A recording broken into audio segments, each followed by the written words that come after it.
Saya bersihkan. Setelah bersih, banyak anak-anak mandi. Kebetulan saya mau kasih nama Lepen Kencono. Tapi anak-anak kecil yang lewat ke depan rumah saya itu datangnya mau kemana mandi. Mana dik mandi mana? Mandi Mbah Tregong Mbah. Nanti Mbah Terbumi Mbah Bagong. Jadi Mbah Tregong itu Mbah Terbumnya Mbah Bagong.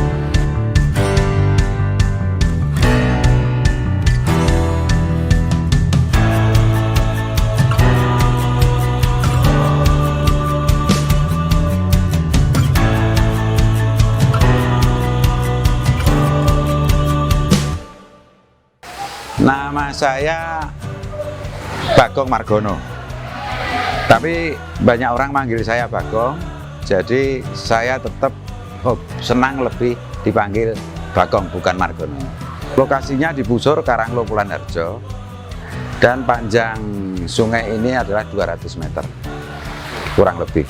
Pada waktu itu saya hobinya bersih-bersih, jadi setiap tahun anggaran proyek selesai Desember, Januari, Februari, Maret, April, Mei kan tidak ada proyek. Karyawan saya perbantukan untuk bersih-bersih lingkungan. Semua sudah bersih, yang belum bersih sungai saya bersihkan. Setelah bersih, banyak anak-anak mandi. Kebetulan saya mau kasih nama Lepen Kencono. Tapi anak-anak kecil yang lewat ke depan rumah saya itu datangnya mau kemana mandi. Mana dik mandi mana? Mandi Mbah Tregong Mbah. Nanti Mbah Terbumi Mbah Bagong. Jadi Mbah Tregong itu Mbah Terbumnya Mbah Bagong. 5 tahun yang lalu. Diawali bersih-bersih 5 tahun yang lalu, akhirnya untuk mandi. Jadi ada mandi bola, ada apraon, ada terjun, semua ada. Begitu kurang luas, saya dengan keluarga terus buat River Moon. Nah, awalnya dari Corona. Begitu Corona, tidak ada proyek, tidak ada kegiatan, langsung saya mencoba tak kasih ikan. Begitu ikan nggak laku, diawali ikan nggak laku itu menjadi viral. Karena ikan nggak laku, saya kasih makan terus, ikannya banyak, otomatis langsung banyak orang yang datang ke sini.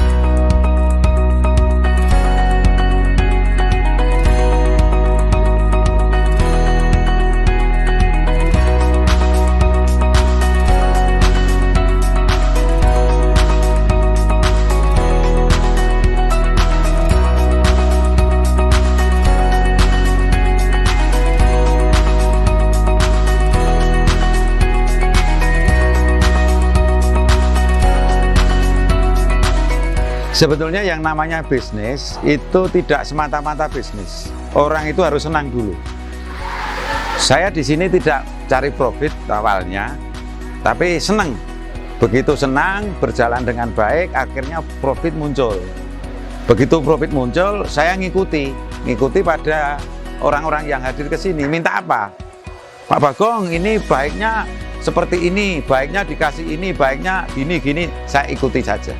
Jadi saya mengikuti konsumen, bukan ide-ide saya murni. Banyak yang datang ke sini akhirnya bertanya yang namanya makanan, yang minuman itu ditanyakan.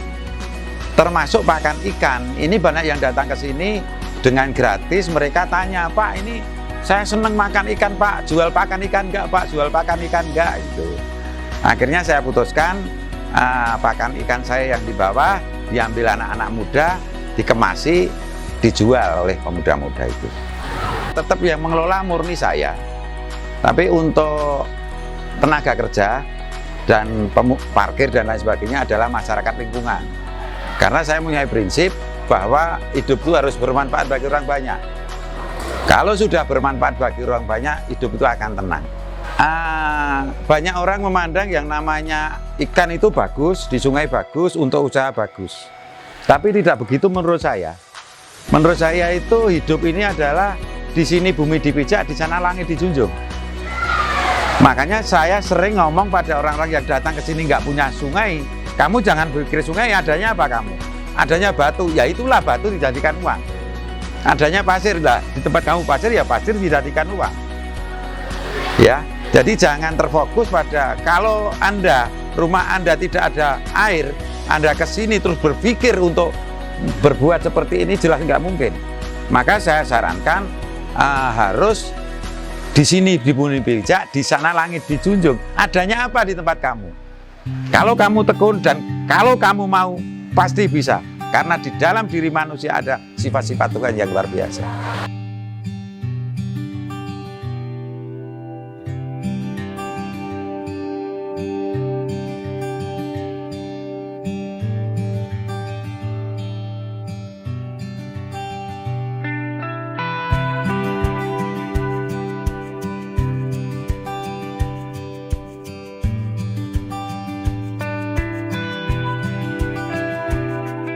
Untuk bater gong ini saya serahkan pada anak saya, khususnya yang resto. Saya itu orangnya antik. Resto anak ya biarin dikelola anak. Terus yang namanya pakan ikan ya dikelola anak-anak muda dan keluarga yang lain. Terus yang namanya limbah itu ada yang mengelola anak saya Ragil. Jadi semua saya suruh bergerak. Jadi kalau semua bergerak nantinya tuh tidak kecele istilahnya orang tua.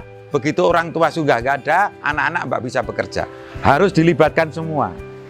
Kalau sudah dilibatkan ke semua, saya yakin semua itu nanti akan bisa berjalan. Termasuk generasi muda sekarang. Generasi muda sekarang itu rata-rata ingin instan. Inginnya terus bisa besar. Padahal hidup ini proses. Jangan instan. Pekerjaan yang paling baik itu apa? Sering saya tanya. Mesti bilang pekerjaan yang paling baik adalah ini. No. Pekerjaan paling baik adalah pekerjaan yang kamu tekuni dengan baik. Maka ada pepatah mengatakan begini, gagal itu adalah sukses yang tertunda. Tapi ada kata, kalau kamu gagal di bidang peternakan, terus pindah, tidak tekun, ganti usaha yang lain, itu nggak akan sukses. Makanya pepatah yang mana gagal adalah sukses yang tertunda tidak akan terjadi. Harus ditekuni sampai akhir zaman. Pekerjaan yang baik, paling baik ditekuni. Makanya, wah kontraktor baik, wah jadi showroom baik, jadi gini baik. Ternyata ada orang ngumpulkan yang namanya kotoran kayak hewan saja miliarder. Ada jual bakso yang namanya bakso lapangan tembak saja miliarder. Jangan remehkan tukang bakso. Kalau kamu jual bakso, kamu tekuni dengan baik, otomatis kamu juga akan sukses. Begini, yang namanya bekerja itu harus fokus. Fokus lebih dulu, apa pekerjaan kamu. Begitu saya ternak ikan, siapa yang kamu ingat? Saya ternak ikan, saya ingat Habibie. Loh kok ingatnya Habibie bukan pesawat terbang? Iya, Habibie sering ngomong bahwa hidup ini pinter-pinterlah menaikkan nilai tambah. Apa maksudnya? Maksudnya begini, orang jual pakan ikan, dia pinter menaikkan nilai tambah dari yang namanya jagung dan katul, murah jadi pakan ikan, harganya jadi naik. Ternak ikan, saya menaikkan nilai tambah juga, dari pakan ikan yang 10.000 jadi daging, harganya sudah 30.000. Nah ini menaikkan nilai tambah. Begitu saya berpikir menaikkan nilai tambah, ternak ikan saya harus kasih pakan sebanyak-banyaknya. Begitu pakannya banyak, untung saya lebih banyak. Lah kebanyakan orang tidak berpikir seperti Habibie, dihitungnya waktu. Panennya berapa bulan Pak? 5 bulan. Kalau tidak dikasih makan, ya ora gede Pak. Itu sederhana sekali. Satu blok ini sepanjang kurang lebih 25 meter sampai 30 meter. Ini bibitnya 1 ton. Pakannya 1000 sak. Jadinya 30 ton. Tapi kalau saya coba bibitnya 1 ton, habisnya cuma 200 sak, itu hasilnya cuma 204 ton. Kalau 1000 sak jadi 30 ton. Tapi kelemahan di Indonesia khususnya petani ini kalah dengan tengkulak. Pada saat kita panen tidak ada yang ambil, itu sudah repot karena hidup. Hobi dulu dan bertahan, modalnya cukup. Kalau nggak cukup, sudah jadi daging misalnya 20 ton, tidak dikasih makan 1 bulan, itu dagingnya hilang semua. Makanya dipakan terus. Tapi kayak berprinsip pasti payu. Jangankan ikan, rosok we payu. Kotoran saja laku. Hanya timingnya saja kita yang harus sabar. Gini, itu sederhana sekali.